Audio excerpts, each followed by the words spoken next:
नमस्ते। Public India के सारे दर्शकों का अभिवादन। आपसे एक आग्रह है और इसीलिए मैं व्यक्तिगत रूप से आपसे आग्रह कर रहा हूं।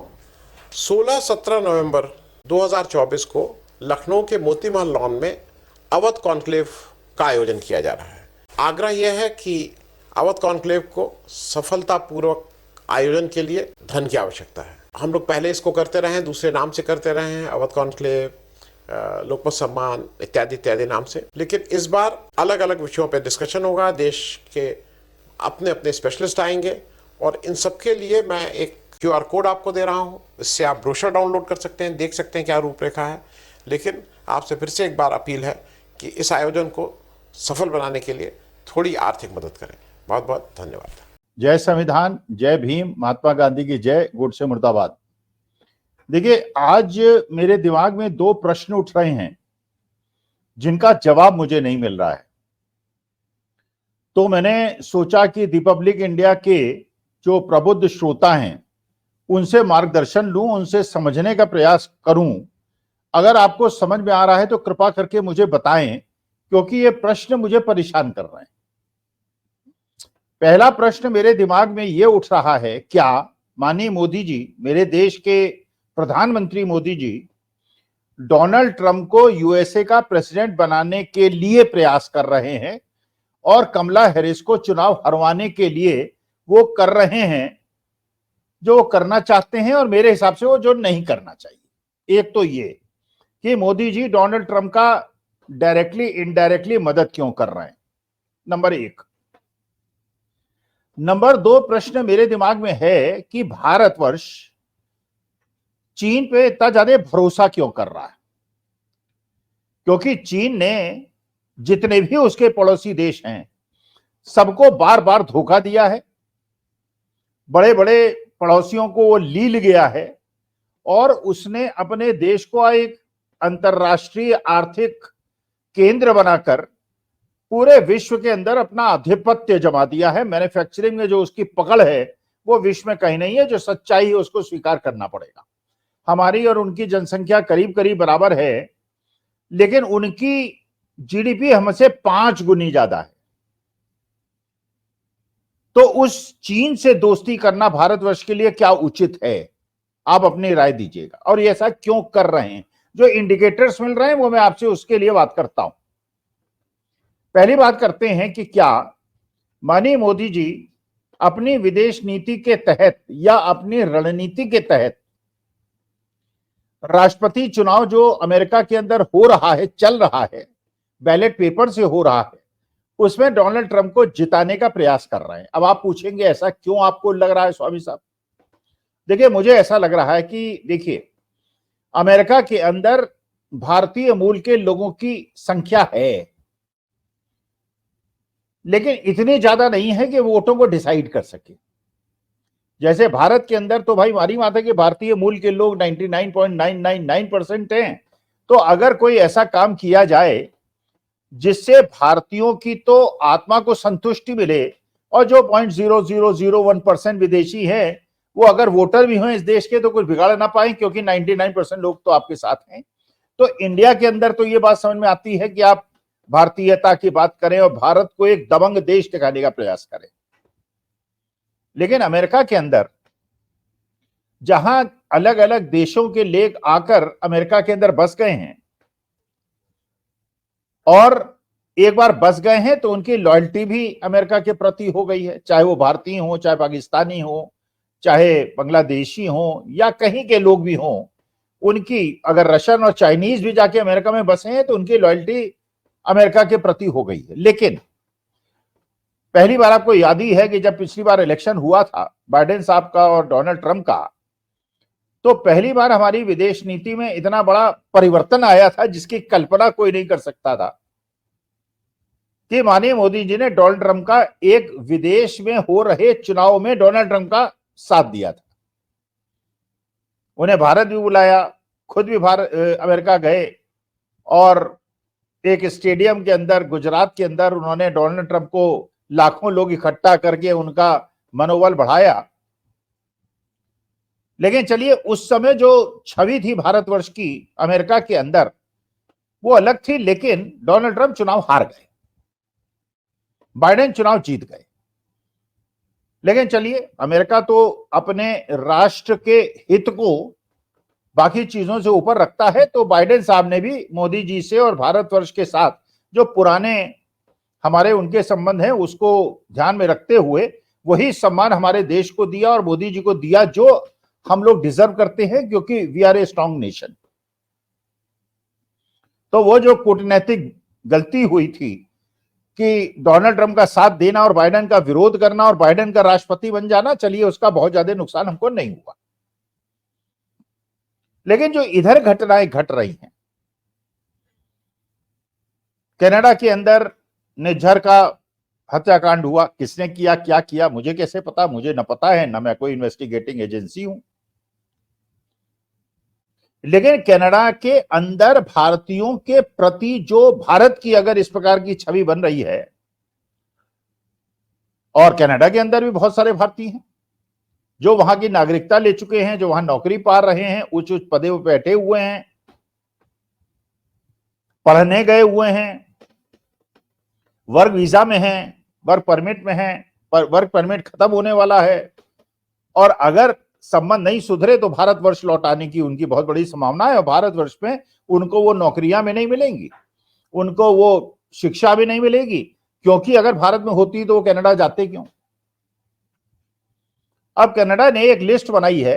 पहले तो उन्होंने कहा कि निज्जर की हत्या में हमारे देश लोगों का हाथ है और कुछ गैंगस्टर्स का हाथ है, और पूरा उन्होंने आरोप लगाया। सही लगाया, गलत लगाया, मैं तो चाहता हूं कि आरोप गलत हो। और हमारे देश का ऐसा इतिहास नहीं है, महात्मा गांधी और बुद्ध और महावीर वाले देश हैं। लेकिन अगर ये सच है तो दुर्भाग्यपूर्ण है, लेकिन वो कहते हैं कि उनके पास साक्ष्य है। तो चलिए, ये बात तो हुई कनाडा की। वो अब कनाडा ने एक लिस्ट बनाई है जिसके अंदर भारत का श्रेणीबद्ध किया है उन्होंने नॉर्थ कोरिया के साथ। अब आप सोचिए नॉर्थ कोरिया की छवि क्या है। नॉर्थ कोरिया की छवि एक आतंकवादी, एग्रेसिव और डिक्टेटरशिप की छवि है। हमारी तुलना यूके से हो जाती, फ्रांस से हो जाती, जर्मनी से हो जाती तो कोई बात नहीं थी। लेकिन अगर हमारी तुलना नॉर्थ कोरिया से हो रही है, इसका मतलब यह है कि कनाडा वालों के हमारे प्रति जो भाव बदल रहे हैं, जो कभी नहीं रहे, वो हमारे लिए दुखद है। और बड़ी बात है कि कनाडा एक बड़ा देश है, आर्थिक रूप से संपन्न देश है, और हमारे लोग वहां नौकरी करने जाते हैं। उनके नहीं आते लेकिन हमारे लोग जाते हैं। और हमारा ट्रेड जो है आपस में, वो भी हम 9वें 10वें स्थान पे हमारा और कनाडा का ट्रेड है। तो जो भारतीय मूल के लोग वहां रहते हैं उनको समस्या ना हो, ये परमेश्वर से मैं कामना करता हूं। अब चलिए अमेरिका आते हैं। अमेरिका के अंदर उन्होंने कहा कि हमारा एक अमेरिकन नागरिक को भारत के लोगों ने वहां घुस के मारने का प्रयास किया। जैसे कहते हैं ना, घुस के मारेंगे, तो घुस के मारेंगे तो वहां मारो भाई, जो उनके देश का नागरिक ना हो, तुम्हारे देश का नागरिक हो और उनके देश की जमीन की उपयोग करके तुम्हारे देश के खिलाफ काम कर रहा हो, लेकिन तुम्हारा नागरिक हो, वो भी वहां की गवर्नमेंट से परमिशन लेके, उनसे कनकरेंस लेके मारना तो एक बात समझ में आती है। लेकिन अगर वो उस देश का नागरिक है तो ये तो इंटरनल मैटर्स में इंटरफेरेंस हो गया। अब वो भी बात सच है कि गलत मुझे नहीं पता। ये जो पन्नू साहब हैं, वो जिनपे अटेम्प्ट हुआ था, वो सच था, गलत था, भारत का हाथ था, नहीं था, मुझे तो नहीं पता। लेकिन अमेरिका और कनाडा जैसे देश जो आईटी के मामले में काफी सुसज्जित है, और उनकी यहाँ सिक्योरिटी होती ही बेसिकली आईटी कम्युनिकेशन के माध्यम से है, तो अगर वो कह रहे हैं तो कुछ जांच की आवश्यकता है।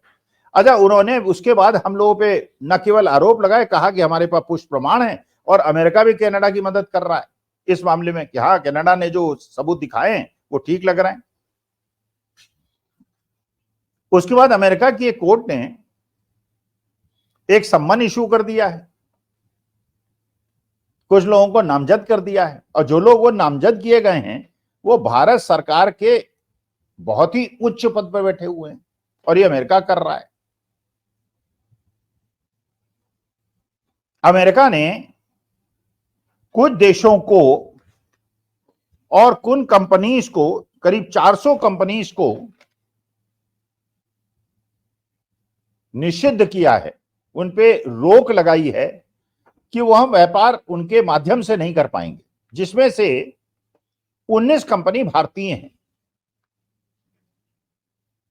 तो भारतीयों के रोजगार, भारतीयों की छवि से इससे बहुत ज्यादा अमेरिका के अंदर नुकसान हमारा होगा। तो अमेरिका कनाडा के साथ तो ये स्थिति हुई। अब मैंने क्यों कहा कि क्या कमला हैरिस को हराने के लिए सब कुछ हो रहा है? देखिए, अभी तक भारत की छवि अमेरिका कनाडा में क्या थी? आज से 2 साल पहले तक वो ये थी कि भारतीय बड़े शांतिप्रिय लोग हैं, लोकतांत्रिक लोग हैं, महात्मा गांधी और महात्मा बुद्ध और महावीर के देश से आए हुए लोग हैं, और ये आक्रामक लोग नहीं है, इसलिए इनको अपने देश में बसने दो। कोई विद्रोह नहीं था, कोई विरोध नहीं था। लेकिन अब जब ये छवि कनाडा और अमेरिका के अंदर बन रही है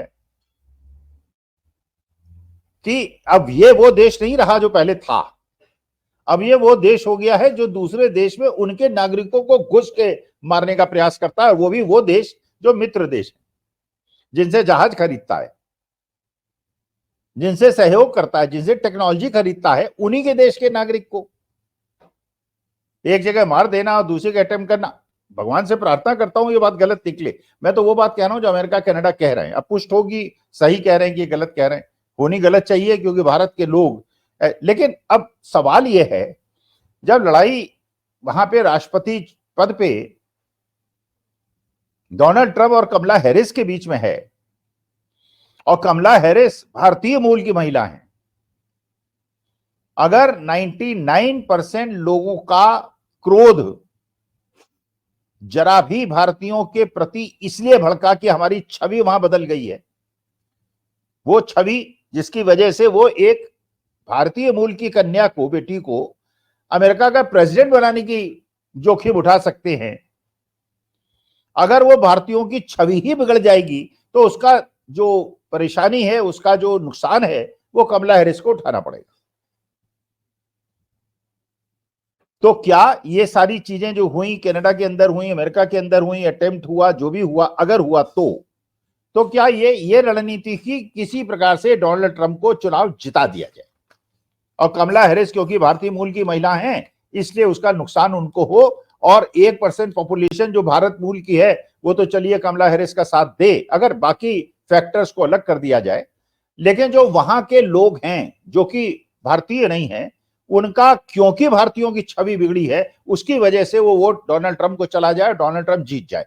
तो पिछली बार तो डायरेक्टली सपोर्ट किया था डोनाल्ड ट्रंप का, इस बार इनडायरेक्टली सपोर्ट डोनाल्ड ट्रंप का करने की क्या चेष्टा है, क्या रणनीति है, ये मैं समझना चाहता हूं। माननीय मोदी जी से मेरी प्रार्थना है, उनसे मेरा निवेदन है कि कृपा करके अगर कमला हैरिस चुनाव हारी तो एक भारतीय मूल की बिटिया को विश्व के सबसे बड़े आर्थिक शक्ति और लोकतंत्र का राष्ट्रपति बनने का जो अवसर मिल रहा था, वो क्या इन मूर्खताओं की वजह से खत्म नहीं हो जाएगा। पहला तो ये इशू ये कि whether these policies are trying to help Donald Trump win USA election, because USA हमारे बिना रह नहीं सकता, कोई भी देश नहीं रह सकता, भारत एक बड़ा देश है और we are a consumption story. वो लोग प्रोड्यूस कर सकते हैं लेकिन अपने देश में कंजम्पशन नहीं कर सकते, पॉपुलेशन नहीं, उनकी पॉपुलेशन ग्रोथ नहीं हो रही है। तो चाइना को भी हमारी जरूरत है, अमेरिका को भी जरूरत है, कनाडा को भी, सबको जरूरत है, क्योंकि हम कंजम्पशन इकोनॉमी है, not because we are a producing economy. तो मार्केट हमारा इतना बड़ा है कि लोग अगर प्रोड्यूस न भी करें, मैन्युफैक्चर न भी करें, दूसरे देशों के लोगों को माल यहां खरीदने की, क्योंकि यहां पे हर साल उतनी पॉपुलेशन बढ़ जाती है जितनी तो कई कंट्रीज की पॉपुलेशन नहीं। तो एक मुद्दा तो ये हुआ। अच्छा, दूसरा मुद्दा हुआ चीन से इतनी दोस्ती क्यों हो रही है। मैंने अमेरिका और कनाडा से तो लड़ाई और चीन से दोस्ती। अच्छा, उसको भी गोदी मीडिया दिखा रहा है कि साहब चीन से संबंध सुधर रहे हैं, पेट्रोलिंग। अरे कोई ये तो बता दे कि पेट्रोलिंग कहां हो रही थी, आज से 2 साल पहले कहां तक होती थी, कौन से एरिया में चीन घुस आया था, उसके बाद आज किस एरिया में वो पीछे हटा है, और क्या पेट्रोलिंग पहले कहां होती थी और अब कहां हो रही है। ये अगर स्पष्टीकरण हो जाए तो हम लोगों का भ्रम दूर हो जाए। लेकिन अगर पेट्रोलिंग वो रही थी जो एक उस समय लाइन ऑफ कंट्रोल था, चाइना एक तरफ था, हम एक तरफ थे, और अगर वो 20 किलोमीटर आगे बढ़ गया तो क्या अब पेट्रोलिंग की जो परमिशन मिली है उस एरिया से मिली है जहां वो 2-3 साल पहले था, या उस एरिया से मिली है जहां तक वो बढ़ आया था, और अब वहां पे लाइन ऑफ जो कंट्रोल है वो चीन का आगे बढ़ गया और हमारा पीछे हट गया है। अब स्पष्टीकरण होना चाहिए जिससे भारतीयों के मन को संतोष मिले, क्योंकि अरुणाचल के लोग, लद्दाख के लोग कुछ और बता रहे हैं। चलिए चीन पे आप विश्वास कर रहे हैं, वो चीन जिससे 1962 में हमको धोखा दिया। कभी भी इतिहास में ऐसा नहीं हुआ कि चीन से बड़ा धोखेबाज देश विश्व के अंदर भारतवर्ष के लिए या सारे पड़ोसी देशों के लिए नहीं है, चाहे वो ताइवान हो, चाहे वो कोई भी हो, म्यांमार हो, कोई हो, भारत हो, कोई हो, लेकिन उस पर आप इतना विश्वास कर रहे हैं और कनाडा अमेरिका से पंगा ले रहे हैं। अच्छा, अब एक नई खबर, नेपाल एक ऐसा देश है, चलिए भारत तो इंदिरा जी की वजह से सेकुलर देश है, लेकिन नेपाल एक हिंदू राष्ट्र है जो भारत में बनाने का प्रयास हो रहा है। उस एकमात्र हिंदू देश ने कुछ समय पहले एक ऐसा मैप बनाया था जिस मैप में दिखाया था कि भारत के भौगोलिक क्षेत्र में 3 ऐसे एरिया हैं जो हमारे पास हैं और हमेशा से रहे हैं। उसको नेपाल ने दिखाया था कि ये वास्तविकता में उनके क्षेत्र हैं। हमने आपत्ति की, वो चुप होकर बैठ गए। लेकिन अब ये खबर मिल रही है कि नेपाल ने चाइना के एक सरकारी प्रेस को ये परमिशन दी है कि वो वहां पे उनकी 100 रुपए की करेंसी को प्रिंट करे जिसमें वो नक्शा हो जिसमें हमारे एरिया को, नेपाल अपने एरिया को दिखाए। अब ये नेपाल से तो आप लड़ सकते हैं, उनसे प्रोटेस्ट कर सकते हैं, हिंदू राष्ट्र है, लेकिन चीन से आप कह पाएंगे कि नहीं कह पाएंगे? अब तो कह रहे हैं कि चीन से आपकी बहुत पुरानी और बड़ी अच्छी दोस्ती हो गई है। चीन तो आपकी सुनेगा नहीं, वरना ये क्यों छापता? कहता कोई भी देश छापने से मना कर देता, भाई दूसरे देश के जो एरिया है उसको तुम्हारे देश में कैसे दिखा दूं। लेकिन चीन तो शैतान देश है, वो तो नटखट पना करेगा, हमको शांत रखेगा और इस प्रकार से हमको इरिटेट करेगा कि जिससे 1962 में हमारा जो हिंदी चीनी भाई भाई का नारा था उसको उन्होंने धोखा दिया। लेकिन चलिए, उस समय भारत आजाद हुआ था, कुछ ही दिन पहले आजाद हुआ था, तो हमारी सेनाएं भी इतनी शक्तिशाली नहीं थी।